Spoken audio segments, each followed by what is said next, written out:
Hi friends, welcome to the channel. ఈ వీడియోలో మనం చూడబోతే రంగనాయ రఘు యాక్ట్ చేసి కన్నడలో వచ్చి అజ్ఞాతవాసి మూవీ. సో ఇది మన పవన్ కళ్యాణ్ యాక్ట్ చేసి తెలుగులో వచ్చిన అజ్ఞాతవాసి మూవీ కాదు రివ్యూ ఇది.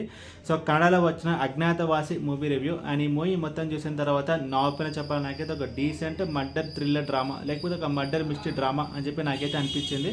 అండ్ ఇప్పుడు సినిమా స్టోరీ విషయానికి వస్తే కనుక బేసికలీ కర్ణాటకలో ఒక ఊరైతే ఉంటుంది. సో ఆ ఊర్లో మరి బేసికలీ మన హీరో వచ్చేసి రంగనాయ రఘు, తను బేసికలీ ఇన్స్పెక్టర్. బట్ ఆ ఊరికి ఒక స్పెషాలిటీ ఉంటుంది. సో లాస్ట్ 20-25 నుంచి ఆ ఊర్లో క్రైమ్ అనేది జరగదు. సో ఇంక్లూడింగ్ చిన్న క్రైమ్ కూడా. సో ఒక పిక్ పాకెట్ కూడా అయితే జరగదు అనమాట. సో బేసికలీ మన హీరో సో క్రైమ్స్ ఉండవు కాబట్టి బేసికలీ మన హీరో పోలీస్ స్టేషన్కి అంటే కనుక సో బయట పనులు అయితే ఎక్కువ చేస్తుంటాడు. సో ఆ ఊర్లో ఒక ల్యాండ్ లార్డ్ అయితే ఉంటాడు. సో తనంటే జనాలు మొత్తానికి టెర్రర్. సో సడన్గా వన్ ఫైన్ డే మార్నింగ్ తనైతే చనిపోతాడు. సో అందరూ ఇది న్యాచురల్ డెత్ అని చెప్పి అనుకుంటారు, బికాస్ ఆ ఊర్లో క్రైమ్ అనేది లేదు కాబట్టి. బట్ బేసికలీ మన హీరో ఏంటంటే కనుక సో ఇది క్రైమ్గా ఇది న్యాచురల్ డెత్ కాదు, ఇది మర్డర్ అని చెప్పి అంటాడు. సో ఆ తర్వాత ఏం జరిగింది అనేది మిగతా స్టోరీ. ముందుగా ఈ సినిమాలో ప్లస్ పాయింట్స్ గురించి మనం మాట్లాడుకుంటే కనుక ఈ మూవీ యొక్క కాన్సెప్ట్, సో ఎక్కడో 90sలో అసలు క్రైమే జరిగిన ఊర్లో ఒక క్రైమ్ జరిగితే ఎలా ఉంటుంది అనేది ఈ మూవీ యొక్క story.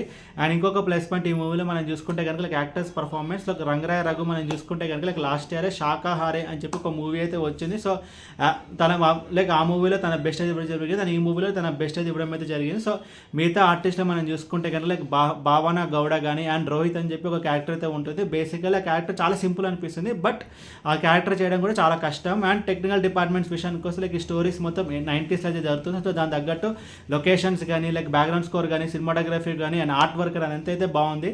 And story screen play విషయానికి వస్తే కనుక as usual twist and turns కానీ అన్నీ అయితే బాగున్నాయి.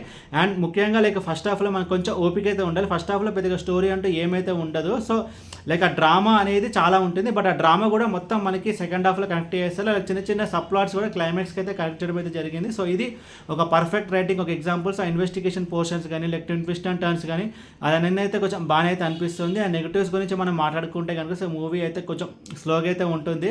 అండ్ ఇంకొకటి మనం చూసుకుంటే కనుక ఈ మూవీ ఫస్ట్ హాఫ్లో చూడాలంటే మనకి కొంచెం ఓపిక అయితే ఉంటుంది. కింద చెప్పినట్టు పెద్దగా స్టోరీ అంటూ ఏమైతే ఉండదు, మొత్తం డ్రామా అయితే ఉంటుంది. బట్ ఆ డ్రామా సెకండ్ హాఫ్కి అయితే కనెక్ట్ చేస్తారు, అప్పుడు మనకి మూవీ అయితే ఇంట్రెస్టింగ్ ఉంటుంది. అండ్ ఓవరాల్ ఈ మూవీ గురించి చెప్పాలంటే మూవీ అయితే decent murder mystery movie. And ఈ మూవీకి నేను ఇస్తున్న రేటింగ్ 3/5. అండ్ ఈ మూవీ ఫ్యామిలీ వాచబుల్ అంటే ఈ మూవీ ఫ్యామిలీ వాచబుల్, ఎలాంటి అడల్ట్ కంటెంట్ అనేది ఈ మూవీలో అయితే లేదు. అండ్ ఈ వీడియో మీకు నచ్చితే కనుక లైక్ కొట్టి షేర్ చేసి మీ ఫ్రెండ్స్ సబ్స్క్రైబ్ చేయించండి. అండ్ మీకు ఇంకా వేరే సినిమా రివ్యూస్ కొనున్నాడు కింద కమెంట్ బాక్స్లో కామెంట్ చేయండి. Thank you.